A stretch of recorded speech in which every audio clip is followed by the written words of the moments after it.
Yeah, good afternoon, everyone. Today we are again with a new episode of NAPSWI Conversation series, and today is the ninth episode. We are having this conversation, and very important guests are joining with us today from United States.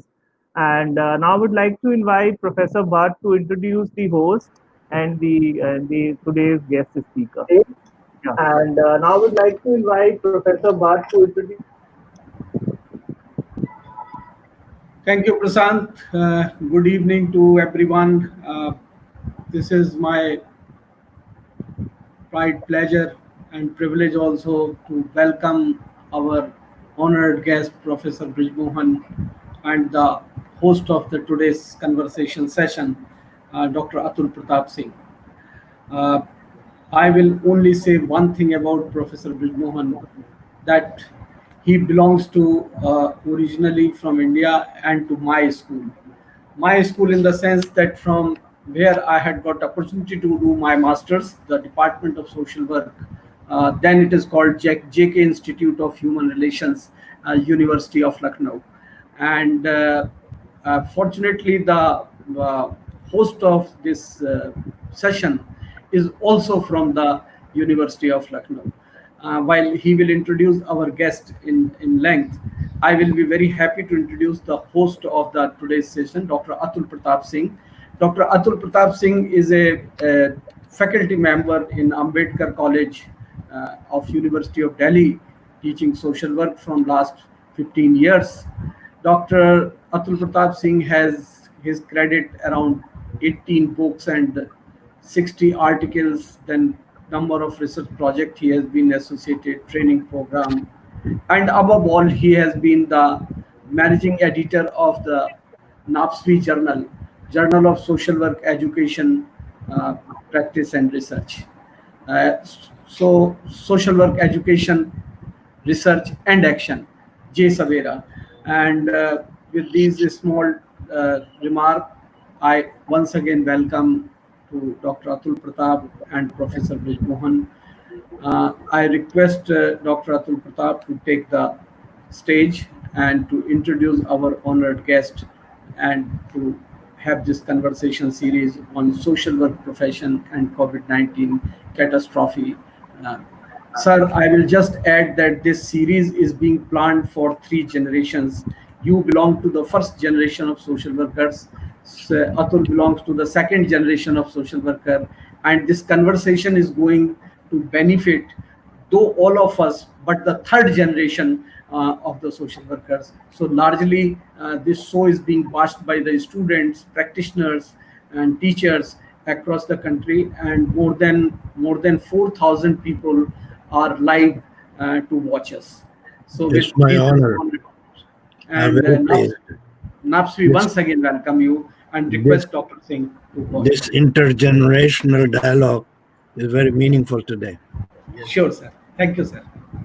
Hello, esteemed friends. I welcome you on the behalf of NAPSWI in the ninth conversation of NAPSWI on social work profession and post-COVID-19 catastrophe. Before I start the conversation, let me first introduce our guest, Professor Brij Mohan. Professor Brij Mohan, Dean Emeritus and Professor of Social Work, is an internationally renowned author and intellectual with expertise in social philosophy, social welfare, social policy, and international social development. Before joining University of Wisconsin in 1975, Professor Mohan taught at University of Lucknow, as Professor Bhatt has told already, where he earned the first doctorate in social work in 1964 on a prized UGC scholarship under the guidance of legendary Dr. S. Jafar Hassan. Having published 25 books and over 400 articles, research papers, and reviews, Professor Mohan has established himself as one of the most authentic and creative intellectuals in social work. His most recent books include Development, Poverty of Culture, and Social Policy, Palgrave 2011, Climate, Economy, and Justice, Palgrave 2015, The Future of Social Work, Sage 2018, and Social Policy on the Cusp, Values, Institutions, and Change, NOVA 2020. just it came into the market. Unfortunately, due to lockdown, we are not able to get it. Actually, I got it e-copy. I, Actually, I don't have it. he has earned numerous honors and awards, a D.Litt from MG Kashi Vidyapith, Varanasi. He was recognized as a social work pioneer by National Association of Social Worker (NASW) USA in 1995. Professor Mohan also received a Lifetime Achievement Award from NASW in 1998. He is founding editor-in-chief of Scholars Publisher, Toronto, Canada, Environment and Social Psychology, and Journal of Comparative Social Welfare.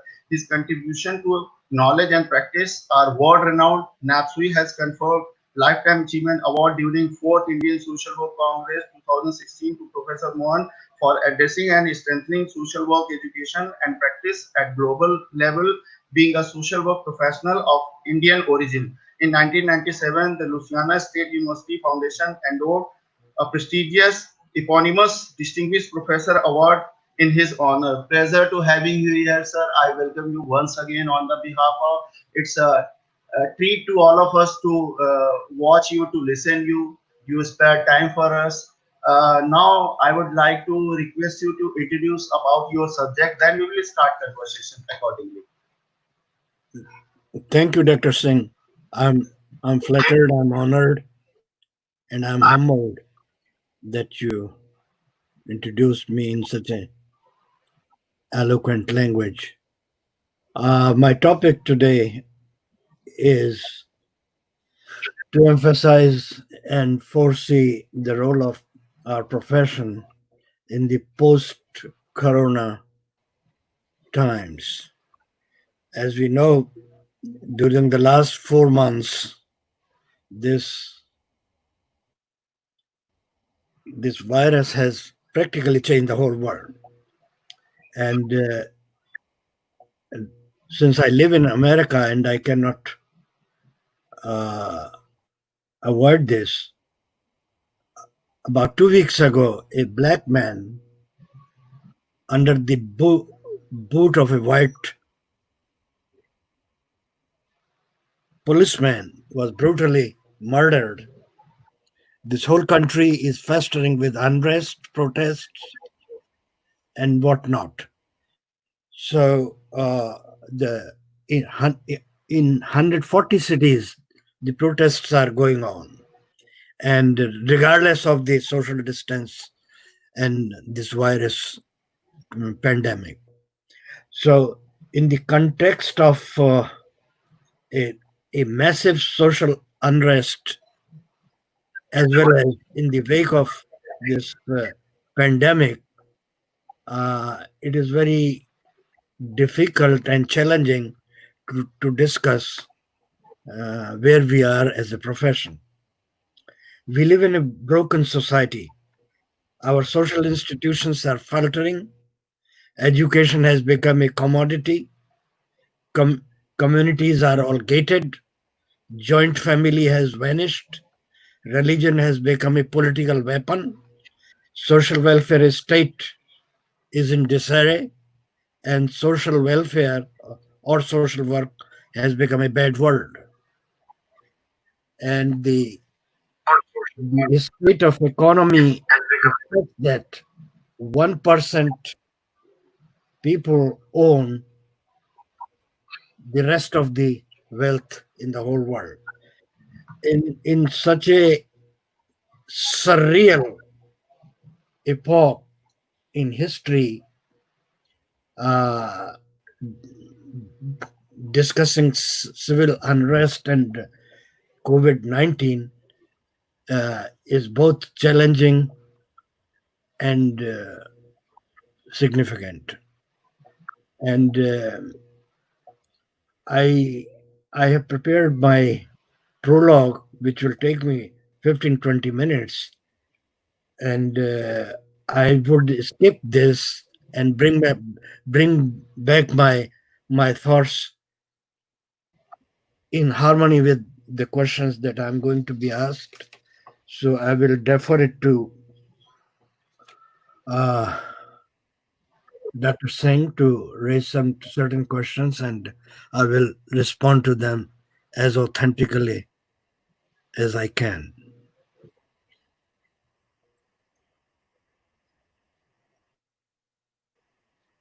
Dr. Singh, Yes, I'm audible, sir. now I'm waiting for your questions to be answered. Okay, fine. Am I audible, sir? You're very, if you could speak a little Am I loudly, that audible, sir? yes. Or you Okay, want okay, me fine, to, sir. Fine, sir. No, or okay, you want me fine, to sir. read No your issue, no question? issue. Sir, I was telling, sir, as you keeps a bird eye view on Indian situation, Indian condition. So I would like to focus upon Indian context, the practice of social work and social work profession in I, Indian setting, Indian conditions. So yeah, I'll ask question on the same line actually. you have Yes, given me sir. 12 Yes, sir. questions and they Sir, are all we focused. all might have seen. I, Yes, sir. Yes, sir. I have The your World 12 Social questions. Work Day poster titled. I'm Yes, sorry. sir. I Yes, didn't. sir. I'm just taking a background actually. Just taking a background before. Sure. Yeah, Okay. I'm taking a background before asking question actually. Okay. Yes, yes. Actually, we all have. Yeah, we all have seen on the occasion of World Social Work Day. There was a poster introduced, and the title was promoting the importance of human relationship. And Hmm. there was an image, handshaking image, which was changed later. And in this picture, two persons with a distance, they were going each other. So that was the indication of change. Accordingly, we being a academic stream and practice based profession, we have to introduce changes. So whatever I will ask in the same line, my sir, first question to you is, how do you see the overall major role of social work profession in upcoming days? Because there is a long term economic consequences, and due to this COVID pandemic, so which will significantly reduce the quality of life and well-being of the people. So what would be the major role of social work profession in upcoming days? I understand. This is a very important question. And quality of life is basically the goal of every profession and every national developmental program. My response to Dr. Singh's question is in three categories. Number one, first is a time of reckoning. And first, we must evaluate ourselves and self invent as a profession. Times are changed. The old textbooks have become completely irrelevant, and quality of life issues, in my opinion, they call for an egalitarian and inclusive approach. What I say, inclusive equality, that means a new culture of opportunities will have to be developed, and social work will play a very humanizing role in the construction of this new reality. Though adaptation and reality orientation is cru- crucial for the legitimacy and effectiveness of our profession, social work must give up its delusions. We cannot solve each and every problem all the time. Social work is related to human condition, which is pervasive, which is universal, and it is fraught with so many uh, so many issues. And our role is to humanize this system and see to what extent, under the conditions, we are able to mitigate these problems. And implied here is our reckoning, our realization that we may and may not solve all the problems. Your second question.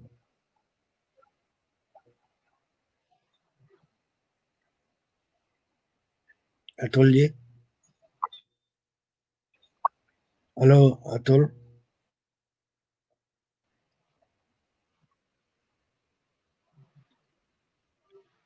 I'm not hearing you. I answered your first question.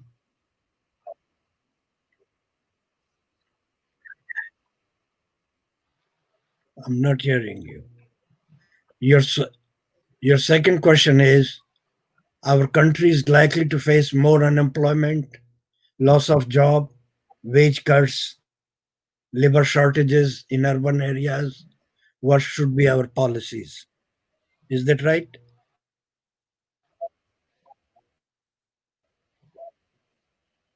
Uh, Atul भैया सुनाई नहीं दे रहा आपका. I don't hear you. Sir, our country is likely to face a more, unemployment, Yes. loss of jobs, Yes. and shortage of labor in urban centers, especially. Yeah, correct. Am I audible, sir? Yeah, that's right. And you are asking me what should be our priorities, right? Yes, sir. My Yes, sir. Yes, sir. Yes, my sir. my Should I response move to the next one? my response to this question, which is very important question, is Yeah. I wonder Yes, sir. Yes, sir. if you are aware of a book written by Thomas Piketty, Yes, yes. his recent book, Capital and Ideology.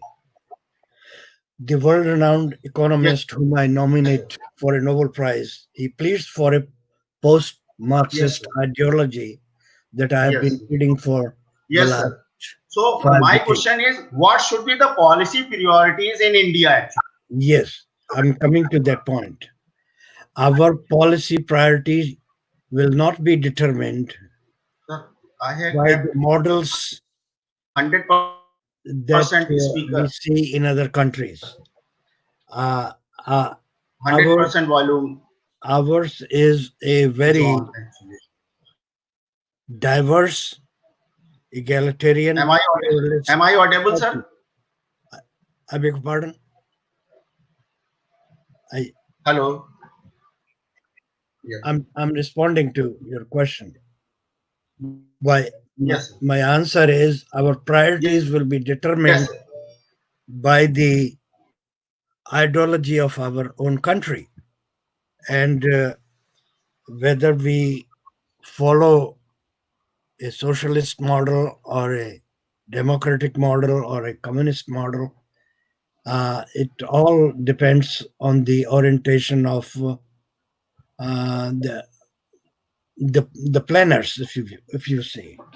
what what what we have in India is a, in my own words, is a feudal capitalism,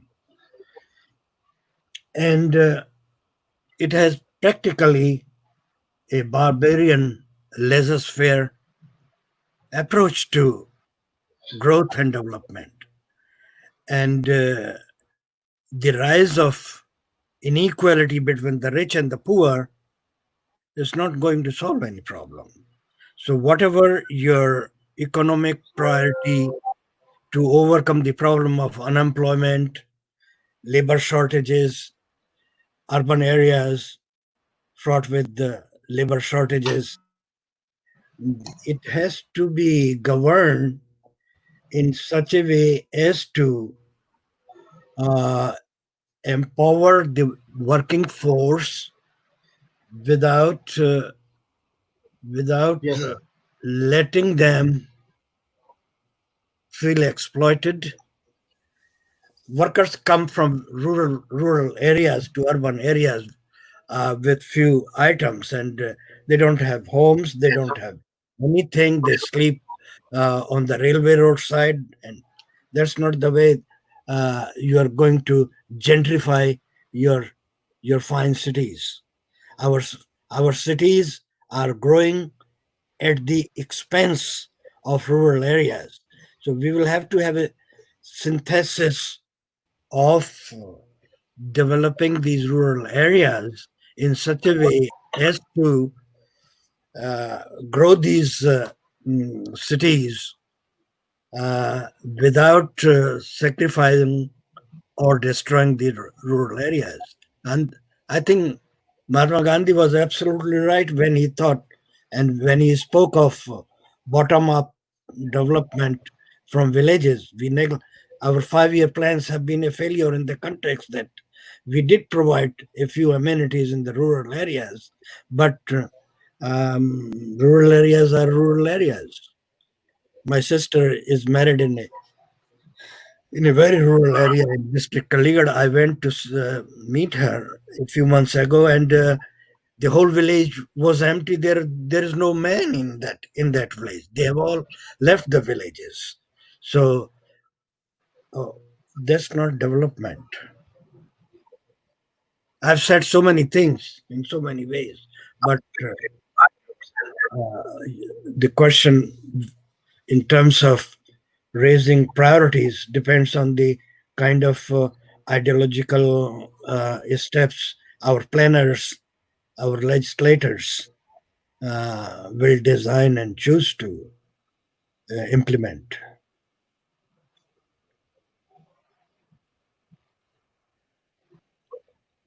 What is your next question?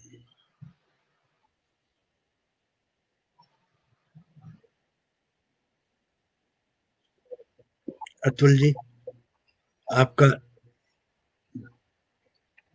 आगे का सवाल क्या है?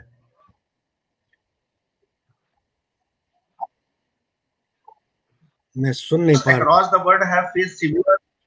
Yes, yes, sir. आपका तीसरा सवाल क्या है? Yes, sir. I have kept my volume maximum actually. Now I hear you. I don't understand what is happening actually. Yeah, yeah. Okay, okay, sir. Should I move to the next one now? Yes, Okay, please. fine, sir. Yes, Fine. please. Sir, social workers across the world. Yeah, yes, sir. Yeah. Social workers across the world have faced similar and constant ethical challenges in the face of inadequate resources and collapsing of health and welfare system actually. So, what would you like to suggest as a measures in this regard, sir? It's a very important question in relation to the future of the welfare state. First, I will answer your question in twofold. First, try to understand the rise and fall of the welfare state. The institution of welfare state across the nations is in deep trouble. As the emphasis on nationalism and populism will grow, people will not adhere to the old classic welfare state model. What Piketty calls social state, it has completely disappeared. Now we have surveillance capitalism that only oils the inequality engine. 1% people own 80% of the wealth, and a member of this 1% population is is 950 times more rich than before. So the more development that we are seeing, the more inequality is there in front of us. And this raises a very important ethical question. And that is my second response to you, that our ethics ought to be in congruence with the directive principles of the state policy enshrined in Indian Constitution. If you read those directive principles, they tell you what to do.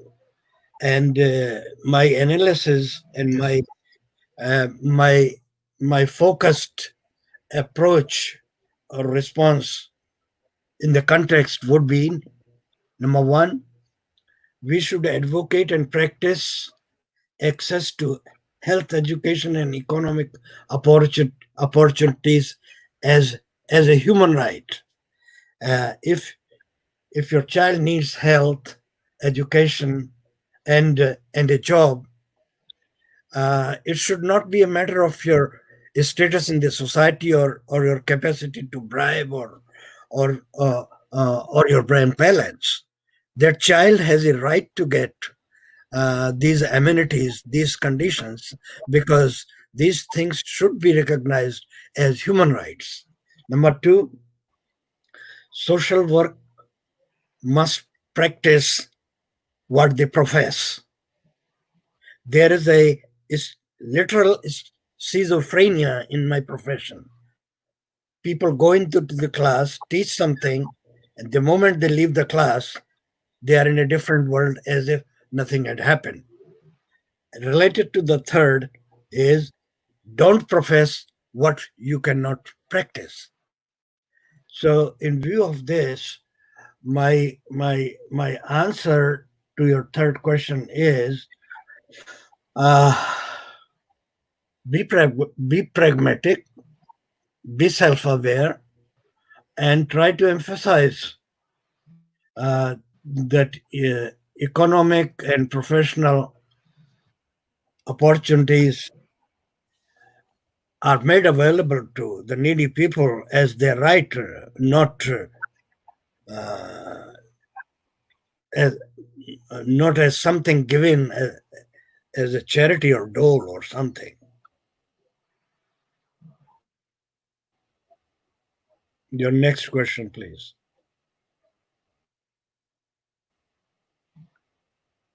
Atulji, your next question.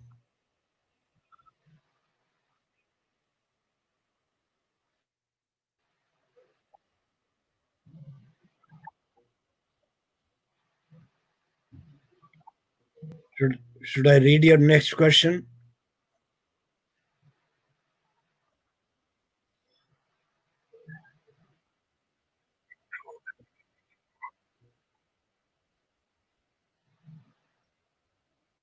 I cannot hear you, Atul.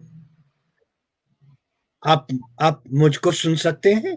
मेरी आवाज आ रही है?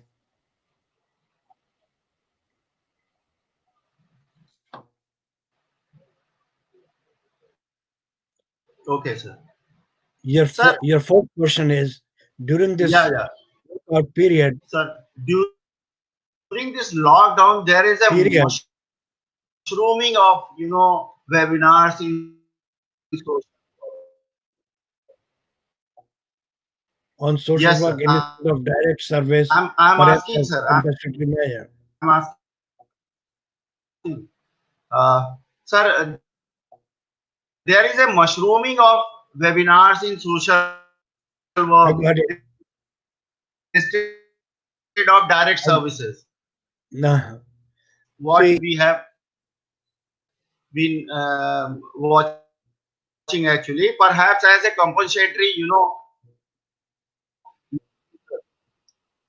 Yes, sir. from So how do January you to March, see almost it? nothing. Is it really serving any purpose I'm trying to respond it in a more comprehensive way. From January, about webinars, sir? yes. How do you see these webinars? Yes, of course. Let me speak. From January to March, almost nothing was heard Yes, from sir. social work. Yes, Thanks yes. to thanks to the आ रही है sir, digital आ रही है. technology, आपकी आवाज आ रही professional है, clear. professional organizations began to advertise and self congratulate themselves through their newsletters. In other words, Yeah, webinarism is yeah, our latest fad. It's useful to a certain extent. We can communicate the way we are talking to each other. It helps communication, but if you closely examine the context of this communication, it's basically a hollow rhetoric. This uh, giving seminar is good to dialogue, to converse, to make to exchange ideas. But if they are not able to be translated into action, I think it will have little significance.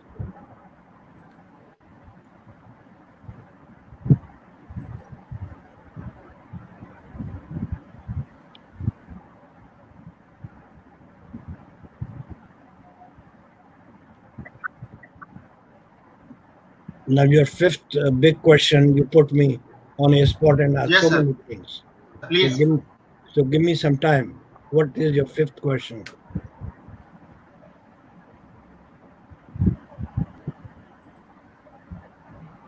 You are putting a direct question to me. So, how do you see these webinars? Well, they are useful, but they are not the end in themselves. It's a significant tool. Remember, we are on the cusp of digital technology, and uh, especially during the pandemic, Yeah, yeah, yes. uh, Please. public gathering because of social distancing rules and difficulties in traveling and in getting together. Webinars are serving a very good purpose. But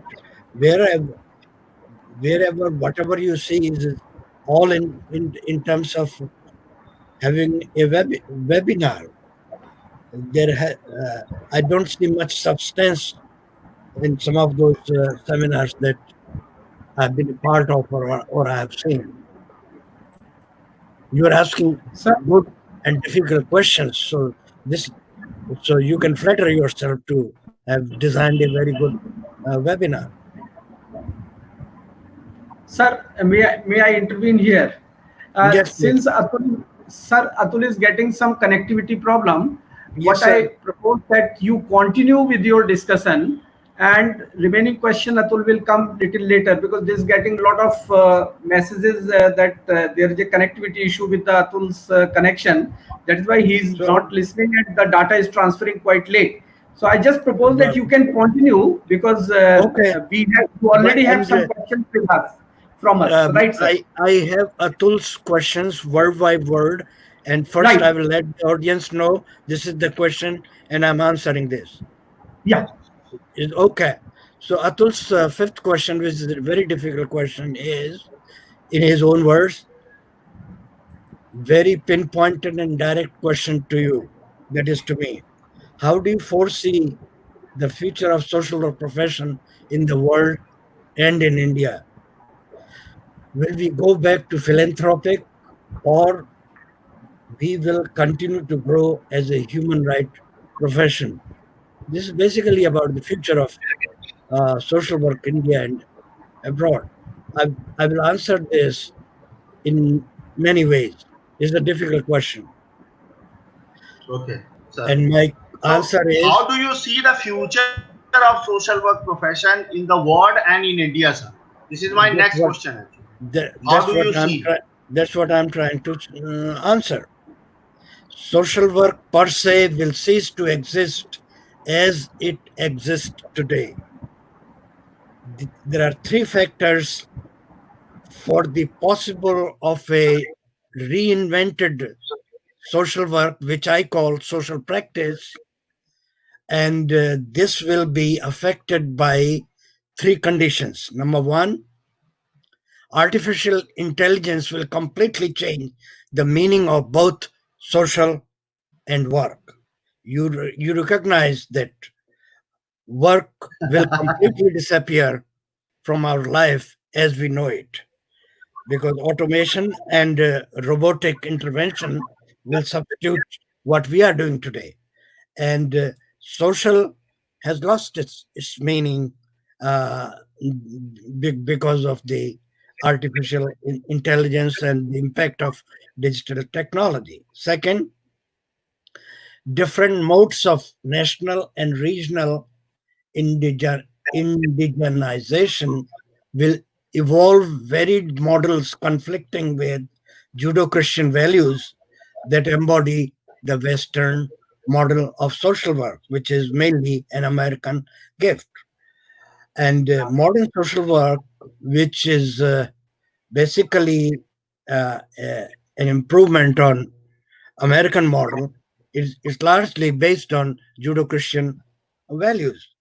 Now, the important thing here is indi- indigenization is pragmatic, understandable, and even desirable because because Western models will not be able to address the indigenous problems created in the developing world. However, indigenization and Hinduization are not analogous concepts.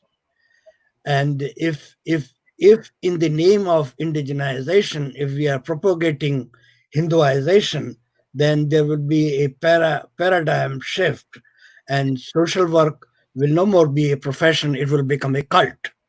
As a matter of fact, someone yesterday, day before yesterday, wrote me quite a few nasty things that I've been a critic of Bharatiya Karna. I said, what is Bharatiya Karna?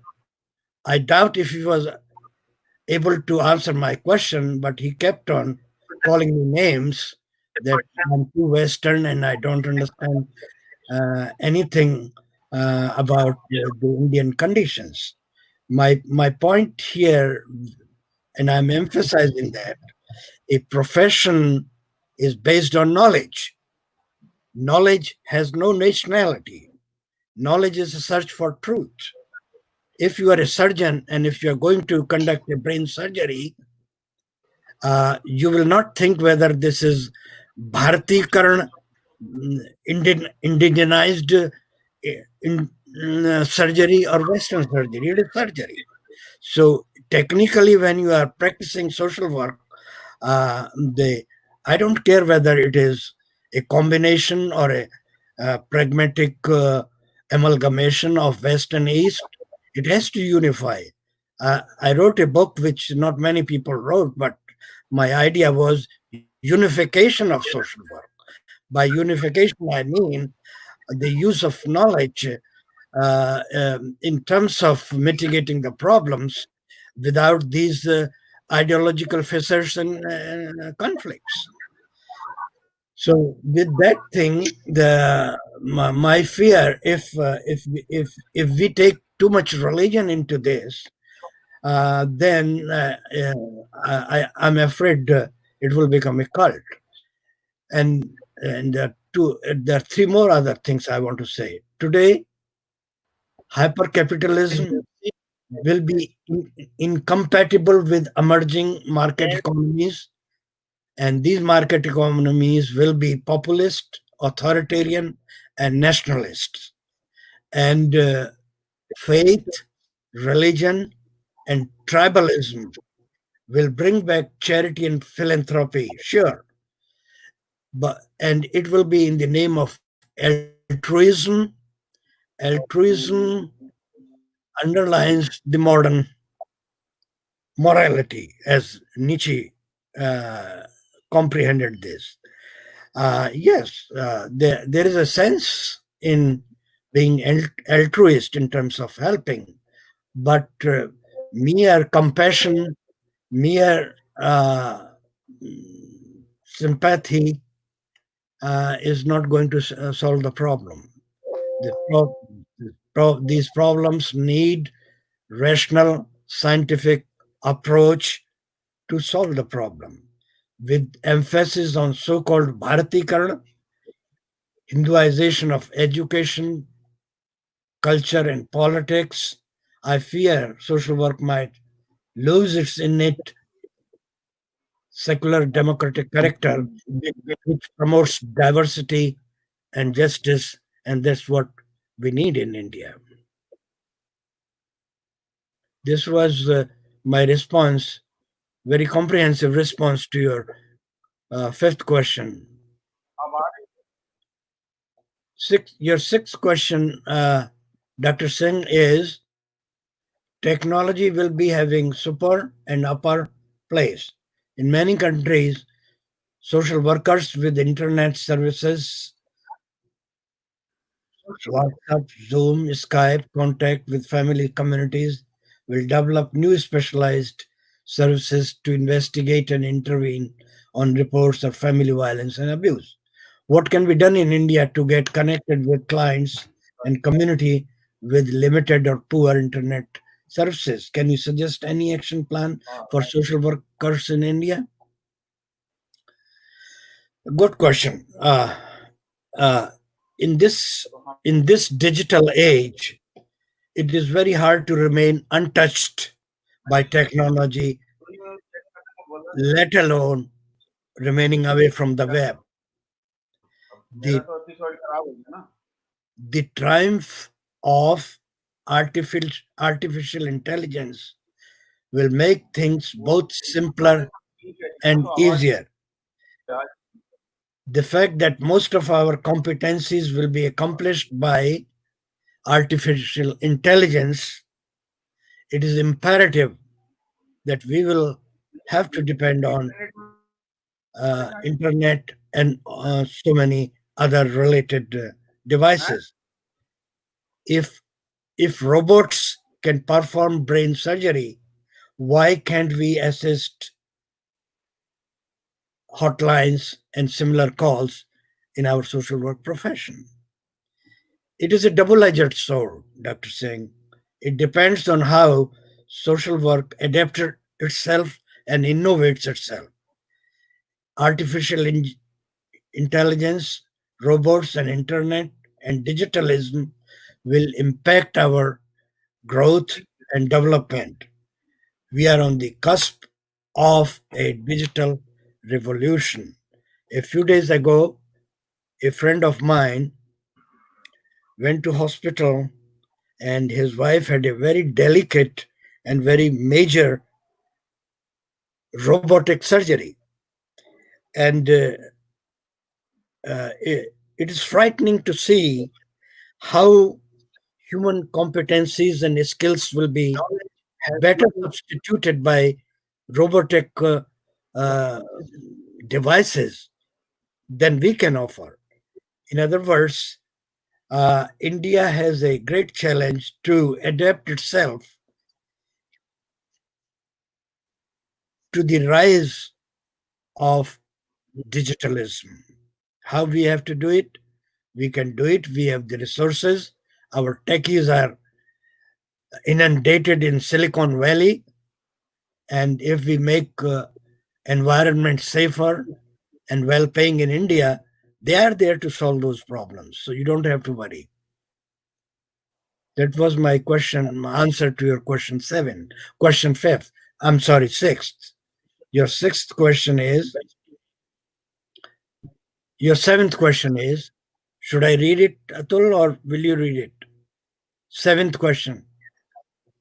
Social workers around the world have been innovating by setting up new systems of support homeless people to, to access shelter, starting helplines to address the incidents of domestic violence, providing online family counseling, ensuring that community leaders understood social hygiene, and the list is endless. NAPSWI and CSRD, Ahmednagar, Ahmednagar also started a helpline for mental health awareness in the state of Maharashtra. On a practical level, what exactly efforts should be made in keeping uh, in view of our diversity? My answer to your question is already given in the previous question that I addressed when I was talking about digital innovations. But I will expand to this. India's Silicon Valleys and massive export and reservoir of technically trained engineers bodes very well for developing support system in India. It will preempt, prevent, and eradicate many abuses and evils that we see. However, it depends on policymakers and social work educators how to develop effective interventions. And remember, technology technology still does not have a soul. And when technology and computers develop their soul, I hope they never do, but if they do, that will be the epitome of dystopia. My point here is, uh, let us use technology to solve our problems and not let technology govern us, how we feel, how we behave. In other words, we should be the master of technology, not the other way around.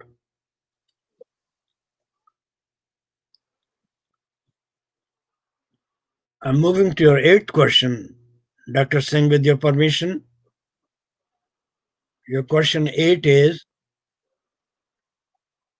social isolation, especially ending of face to face gathering and moving to online interaction, has been essential nowadays and, and reflected the social work paradigm shift Of course, sir. Of course.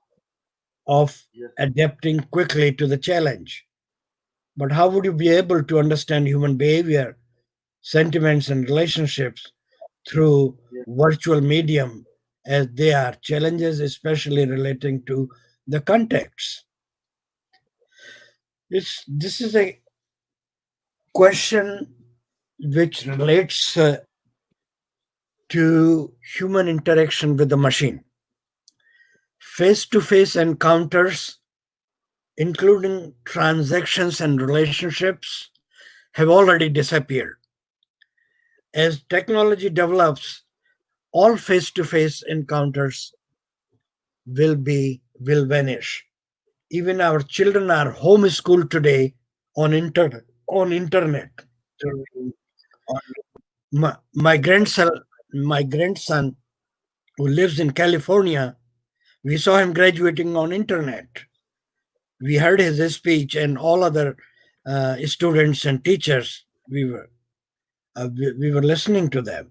So virtual reality is designed on the premise that computers don't make mistakes. Human beings make mistakes. So that is a positive aspect. In other words, we will be better understood by pre-programmed robotic tools. This may be threatening to social workers as automation first threatened workers after the industrial revolution. But ultimately, my hunch is we will adapt to technology, and humans and robots will have will have an understanding to work together, and not be in conflict with each other. Your ninth question, Atulji. Your ninth question is, in many countries, social workers are trying to help people under lockdown by arranging for distribution of food, water, and other essentials. They also facilitate community solidarity, supporting people to share resources and produce their own life savings essentials. It, is it sufficient, or we need much more? What do you think? The question is self explanatory. My response is, what we are doing can be performed, maybe better performed, by any responsible person or group. Social work's problem has been we have never been identify or tell people what is our exclusive competency. Uh, in order to distribute food, in order to provide shelter, I don't think you need a DSW or PhD in social work to do that. There are people who can do better without having a doctorate in social work. So, to offer help during a contingency requires both technical and non technical assistance. Social workers have long complained that their agencies, during internship and during their studies, use them for non professional tasks and roles. A lot is required to professionalize social work.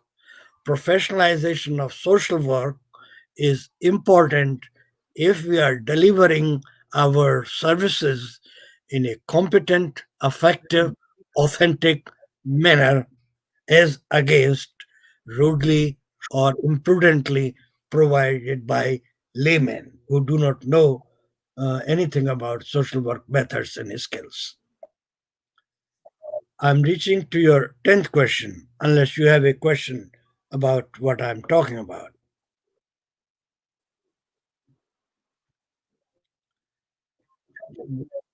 Should I go to the 10th question?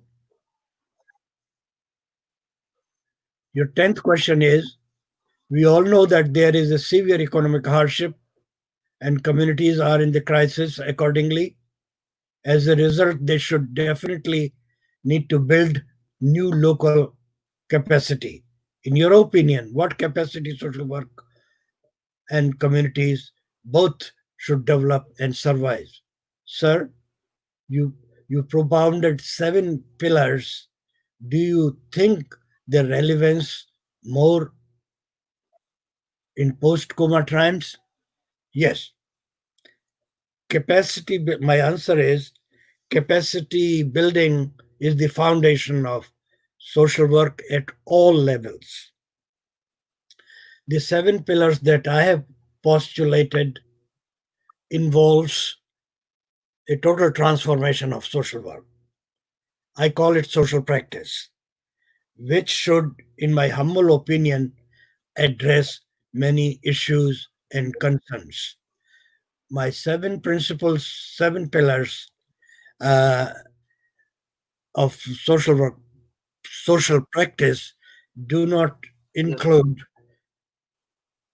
the traditional model of mimicking casework, group work, etc., etc. Also, my Of emphasis, course, sir. Of course. Of course. Yes, sir. Yes, also sir. my Please go ahead. emphasis on social work education is very universal. I have suggested that social work should be taught at undergraduate, college, and universities as a required and elective to everyone, regardless of what they become in life. Social work deals with life, humanity, our becoming, our being. So, just to put it in one department is to do some injustice to what we do in a profession. There are certain things after the Second World War, when we started scientific revolution, I think Columbia University was the champion that all undergraduates will have to study mathematics, physics, and chemistry. Likewise, likewise, I'm saying that make essential social work values and skills and competencies, essential readings and requirements for everyone who graduates. And and don't be startled. I have said, and I've written a book. You can see this book. Uh, I'm pleading for the abolition of social work at undergraduate level and at doctoral level. But I'm emphasizing a strengthening of MSW, even if it takes 3 years. So, is strengthening MSW with all that I've been talking about will be better than producing incompetent social workers as undergraduate levels and producing PhDs which make no sense to me. I examine so many social work theses. Seldom do I find what their contribution is to social work knowledge. They are basically following a, a, a model, a survey model, and without distinguishing themselves from sociology or economics, they just come up in the last chapter that government should do this and that. And then I ask, so what? What is? Why did you produce 600 pages to write these 2 pages? These two the recommendation on these 2 pages could be written without your survey. My point here is our MSW, which is our basic degree, just like medicine. In medicine, usually MD is the terminal degree, but at the same time, if you are approaching MD, then you don't have an undergraduate degree. So I'm very humbly, I'm suggesting that uh, I have a problem with work. Social work's greatest misfortune has been it has never been properly identified. What does social work means? A layman asks you, I have a PhD in social work.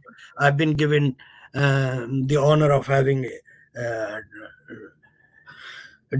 deal it in social work, and people who do not know what social work is, they often ask, sir, do you work in public works department?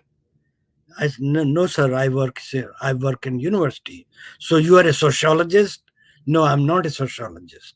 Then what I am? So I do explain to them what social work is, but a layman has people in general, they have no idea what social work is, and partly it is our responsibility how we have designed our curriculum, how we perform, and how we evolve as a profession. Atulji, your last but one question, 11th question is, do you think that governments will increase their budgets in social sector, or will they be more investment in people, health, and education services? Yes, budget would be a major target in the wake of such disasters. Dr. Singh, it depends on the ideological complexion of a particular government.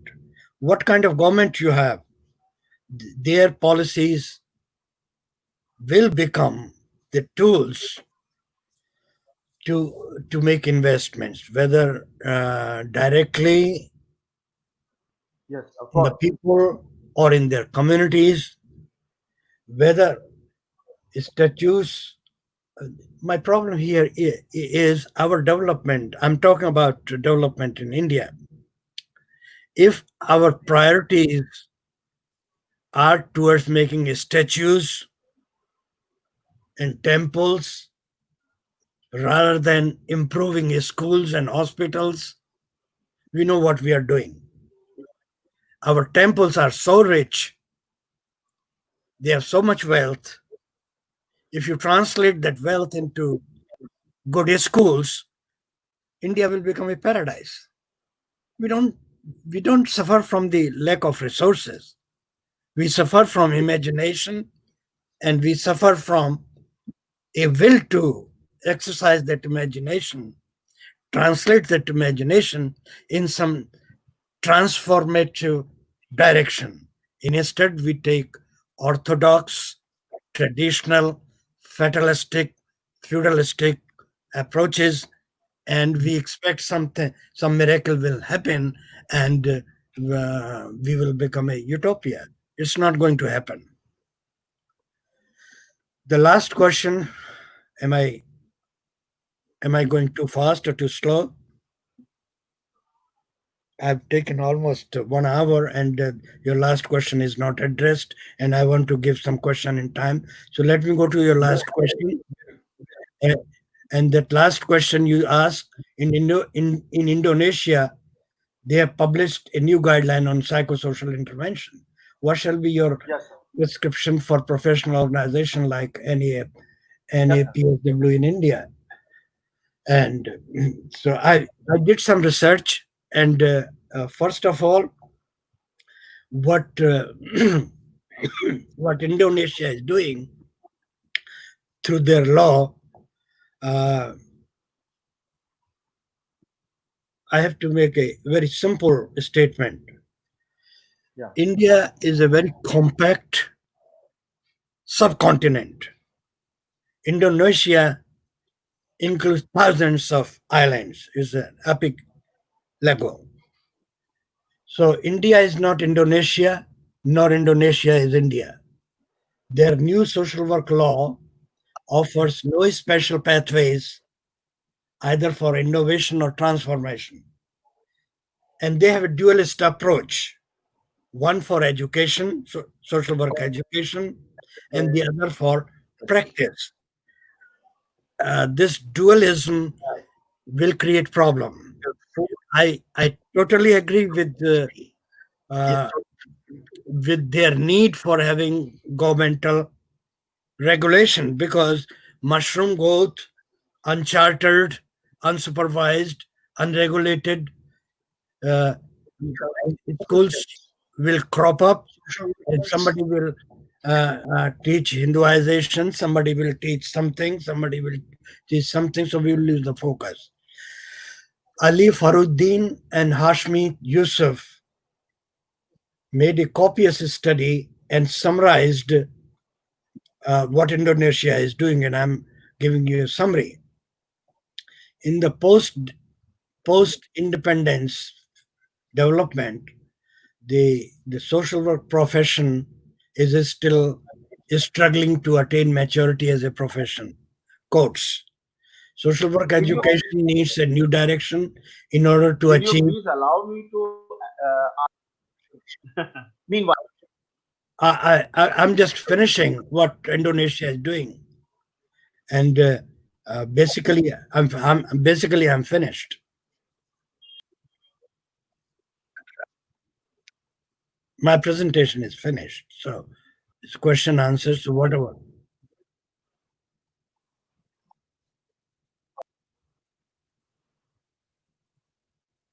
Bhatt ji, क्या आदेश है?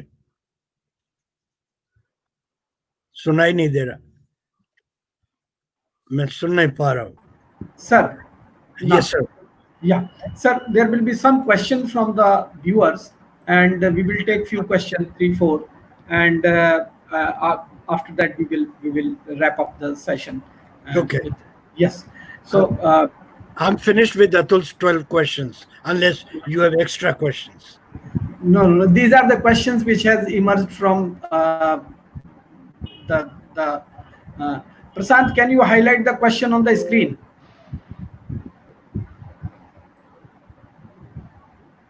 Yeah, yeah. Sir, this question is on your screen. Is, sir, could you please reflect on the innovative and transformed ways where we can make our presence vibrant in terms of practice in the area of education, health, and community? Anjali Suman is asking, could you please reflect the innovative and transformative ways where we can make our presence vibrant in terms of practice in the areas of education, health, and community? Excellent question. In education, health, and welfare has become a dirty word, but community, we need transformation. First, recognize social welfare estates, all social welfare estates, they are in trouble today. And in order to empower education, health, and community, we must have a new philosophy. First of all, education is not a commodity, should not be a commodity. If if you have heard Bernie Sanders' name in the American politics, his main motto was to reinforce federal support for higher education. Therefore, no poor person, no student with debts will ever suffer the lack of resources. And I've gone on record many years ago, I said, if we spend billions and trillions on B-1 bombers, why can't we fund higher education and offer free education to people who need uh, that education? When I'm saying this, I'm not saying everyone should have a PhD at government expense. I'm saying we should have community colleges. Everyone need not go to higher education. Those who need higher education and they don't have money, then the government should invest in their resources, in their talents, and that will be very transformative. Ms. Rao, you have a question? Sir, there is another question on your screen from Dr. Nagmani Rao. She is an excellent field worker from Pune. Virtual media create accesses, yes, but it creates exclusion and also issues of snooping, confidentiality. How we will address these issues? I lost my screen, so just give me a minute. Okay. Yeah. So should I say, sir? Question repeat. Would you kindly repeat it Yes. slowly? Because Yeah. I lost her on my screen, my completely. No matter, sir. I will slowly read it. Please. Virtual media create accesses, yes, but it creates exclusion and also issues of snooping and confidentiality. How we will address these issues? Social media does not create exclusion. Social media, I believe, is helpful in inclusion. But if we are not able to use technology to our advantage or in our direction, then it will be something like self alienation. And in order to address self alienation, I suspect we have to become more technologically advanced and less worried, and follow what we can do to come to the mainstream.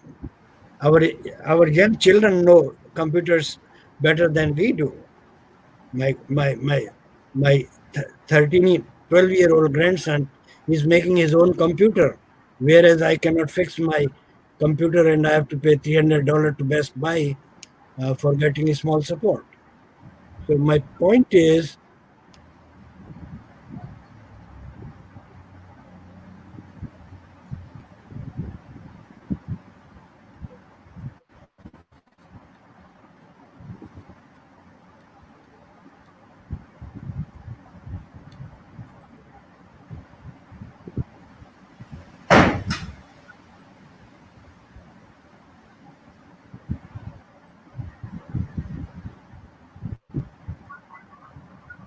Sir का connection lost हो गया है तो maybe he is joining sir इन्हें आप you can take sir but sir if you want to continue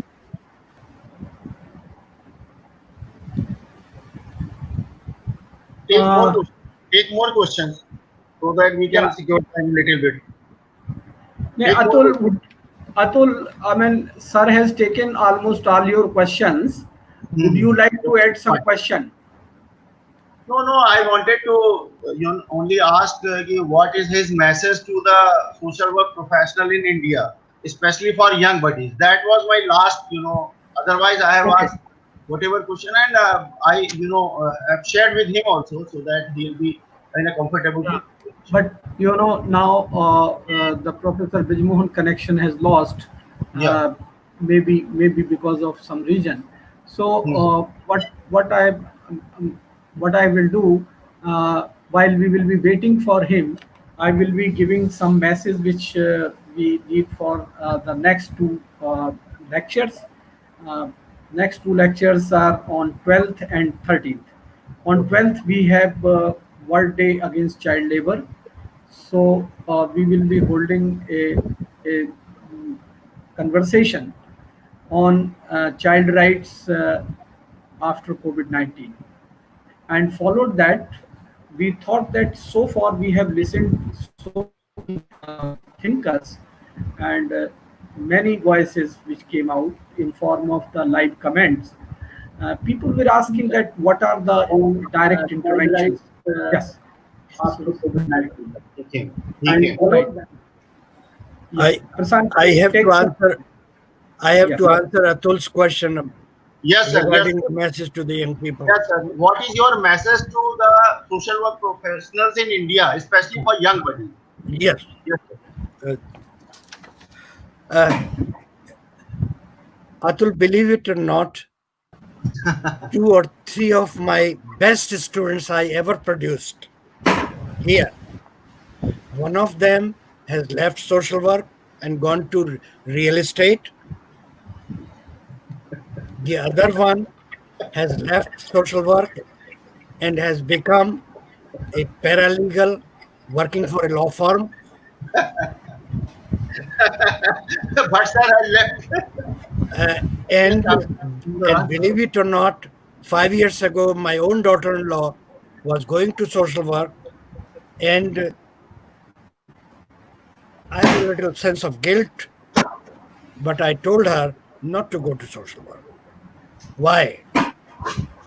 So the advice to social workers is number one, please do not go to social work if your goal is too high to be accomplished. Social work is a profession which requires a lot of sacrifices, which requires a lot of guts and imagination. When I went to social work, my father became so furious that for a couple of years he would not even speak. He thought I'm going to become a communist. That was his idea of a social work at that time. And I thought within myself that I would change the world without becoming a communist. So the point I'm trying to convey is social workers should have convictions, should have courage Yes, of course. to see the main causes of problems and then make honest professional, non-professional efforts to empower people to solve those problems. You need not solve the whole world problem because it is impossible. If you have helped one single individual, you have accomplished a lot. Instead of giving charity, alms, and other philanthropic measures to the people, just teach them, tell them, equip them to find their own ways. As the old Chinese saying goes, don't give fish to the hungry, teach them how to fish themselves. So that should be the approach that our profession should have. Unfortunately, we don't have.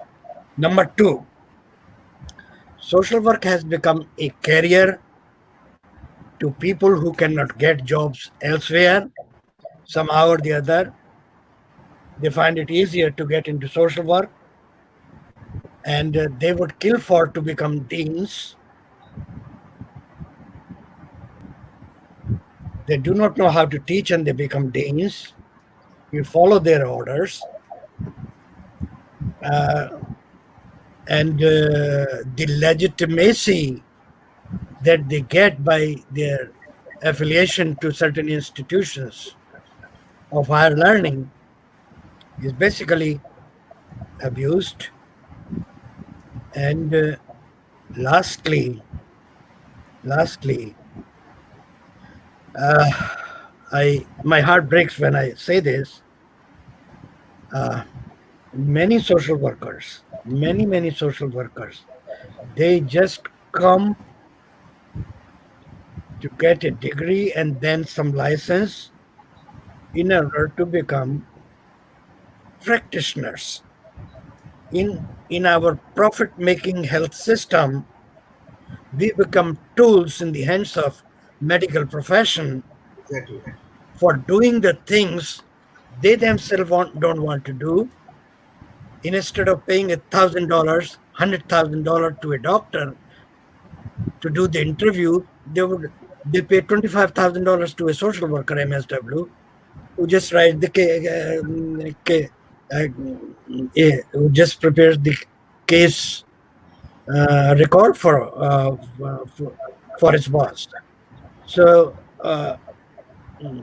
this is okay because you you get some job, you get some experience, and but I don't think social workers are properly trained and utilized by the system, and partly we are responsible for that. Partly, not only. We are only. mm, you can say we are victims, not perpetrators. To be fair to the social workers. Yes, sir. Sir, will you please allow me to ask a last thing because I will never get this opportunity. Will you please allow me? Yeah. Yeah, okay, sir. What has been experienced by me actually is social workers more or less behaving like a logistic manager rather than a change agent, which is being proclaimed by this profession. And it is being happening in India across the country. I have seen. So, what can be done? Because we all are proclaiming that we are a change agent, change agent, change agent, but we are practicing like logistic managers. At the end, we are only engaged in service delivery. So, what change we should bring about so that we can again become change agent rather than a philanthropic practitioner or service delivery agent. Atulji, our market economy Yes, yes. has shaped the entire culture so heavily. My publisher asked me to write another book for them. I sent a proposal and they rejected it.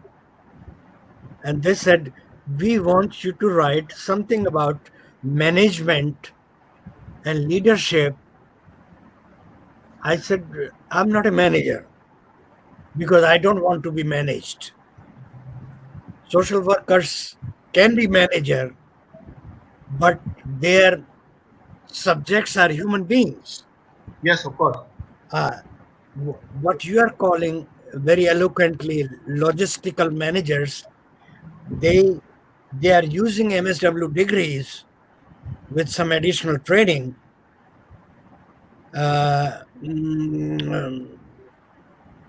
in substituting the MBAs and others who may be priced higher in the market economy. That's it. That seems to be the case. And uh, if I'm a social worker, I have a degree, I need a job.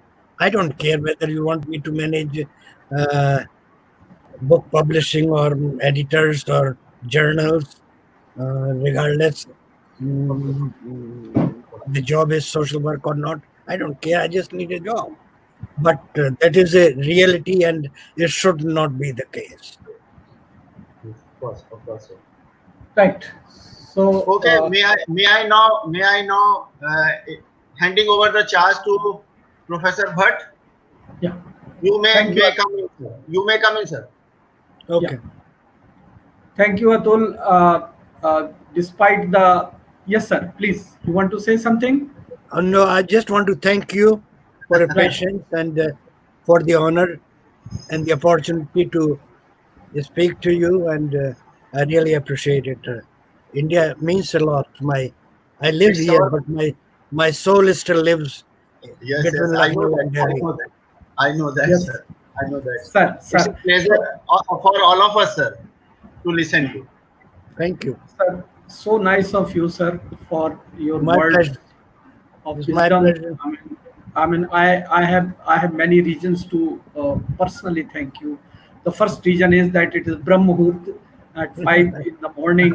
I forced you to get up and to come to the audience, but for the sake of India and for the sake of profession, everybody knows your commitment, and I'm really grateful you came and you made. The second, thanks for taking the double task because of the technical glitch.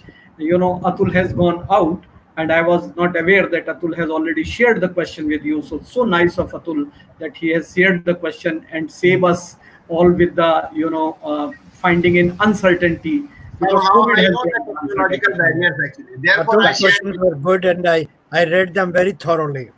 Right, sir. And third is that I have no comment on your entire conversation. I'm no one to make a comment, but I can only say that there are many valid points and there are many new things which we can will pick up. There are certain questions of debate also, which we will debate in time to come into the NAPSWI platform. We can assure you that we are not trying to change the entire social work in the period of crisis, because any change made during the crisis may not be a permanent change. So what I have learned a lesson into the disaster management, that crisis should be taken as an opportunity to do whatever best you can do. Exactly. but That's what but I call you know self-invention, Right, innovation. but we don't. So with this, sir, this conversation has given us many new insight, and as a organization of NAPSWI and being head of the organization, I assure you that we will take forward, and I look forward to you for the guidance in near future as and when it required. I must be failing in my duty if I don't compliment for this entire arrangement to my team, to Suresh Pathare, to Prashant Chauhan, who has been working day and night to make these programs. We Absolutely. were we were not taught, or we have learned the entire technology by hit and trial method. So we are learning, and I will ask the excuses, and I will ask the that whatever the technical glitch came in between, that may be omitted in light of the what the beautiful presentation has said. So your Absolutely. presentation was very powerful, sir, and we are grateful. And on behalf of the NAPSWI, on behalf of myself and in my entire team, I convey the best wishes to you. A very happy good morning to you, sir, and Anytime. thank you very much Anytime. for joining us. Anytime. So nice Thank of you, you. Atul. Thank you, Bhatji. Namaste. Thank you so much, sir. Thank you so much. Thank Bye-bye. you.